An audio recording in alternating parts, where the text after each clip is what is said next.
মাই new another blog. আর আজকে চলে এসেছি টোকিওর অন্যতম ব্যস্ত আর জনপ্রিয় একটি এলাকা ইকেবুকুরোতে। আমি এখন ইকেবুকুরো স্টেশন থেকে মাত্রই বের হয়েছি। স্টেশন থেকে বের হওয়ার সঙ্গে সঙ্গে চারদিকে বিশাল বড় বড় বিল্ডিং, সাইনবোর্ড আর মানুষের ভিড় চোখে পড়ছে। এখানে সকাল থেকে রাত পর্যন্ত সবসময় ভিড় লেগেই থাকে। চলুন একটু হাঁটতে হাঁটতে রাস্তা দেখি। আজকে কিন্তু অনেক গরম, রোদ এতটাই তীব্র যে একটু হাঁটলেই ঘেমে যাচ্ছে। তবু ইকেবুকুরোতে মানুষের ভিড় কিন্তু কম নয়। সবাই নিজের মতো ঘুরছে, শপিং করছে, ছবি তুলছে। আমিও আস্তে আস্তে হাঁটছি আর চারপাশটা দেখছি। তাই ভাবলাম আজকে আপনাদের ইকেবুকুরোর রাস্তাগুলো একটু দেখাই। চলুন সামনে আরও কী কী আছে একসঙ্গে দেখি।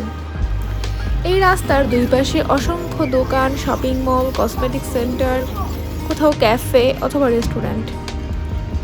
এই যে এত রোদ, এত ভিড়, তাও একটি বিষয় খুবই ভালো লাগে, সেটা হচ্ছে যে রাস্তাঘাট অনেক পরিষ্কার। এত মানুষ চলাফেরা করছে কিন্তু কোথাও ময়লা বিশৃঙ্খলা নেই। সবাই নিয়ম মেনে চলাফেরা করছে। কোনো ভিড়, ধাক্কাধাক্কি, অকারণ হর্ন নেই। যতই সামনে যাচ্ছি ততই ভালো লাগছে। হঠাৎ হাঁটতে হাঁটতে চোখে পড়লো কিছু পুরনো জিনিসের সংগ্রহশালা। ছোট গাড়ির মডেল, গরিলা, বুদ্ধ মূর্তি, পুরনো খেলনা, নানা ধরনের শোপিস। এই স্পটটি বহু বছর ধরে ধীরে ধীরে একজন জাপানি সংগ্রাহক তৈরি করেছিলেন। প্রথম দিকে তিনি কয়েকটি পুরনো গাড়ি ও ভাস্কর্য নিজের জমিতে রাখেন। পরে মানুষের আগ্রহ বাড়তে থাকলে বিভিন্ন অঞ্চল থেকে পুরনো গাড়ি, বুদ্ধ মূর্তি, বিশাল gorilla, signboard, vending machine, radio, নানা অ্যান্টিক জিনিসপত্র সংগ্রহ করতে শুরু করেন।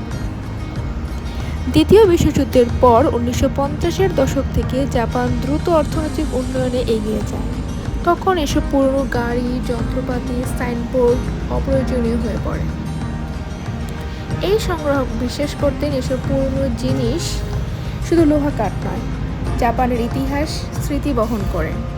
তাই তিনি সারা জাপান ঘুরে একের পর এক এগুলো সংগ্রহ করতে শুরু করেন। জায়গাটি মূলত তৈরি করা হয় পথচারীদের দৃষ্টি আকর্ষণ করতে। প্রতিটি জিনিস দেখে মনে হচ্ছিল এগুলোর হয়তো অনেক বছরের ইতিহাস আছে। এগুলো শুধু কোনো জিনিস নয়, যেটা কোনো স্মৃতি। এই জায়গাটি জাপানের অতীতকে নতুন করে নতুন প্রজন্মের সামনে তুলে ধরার একটি অনন্য উদ্যোগ।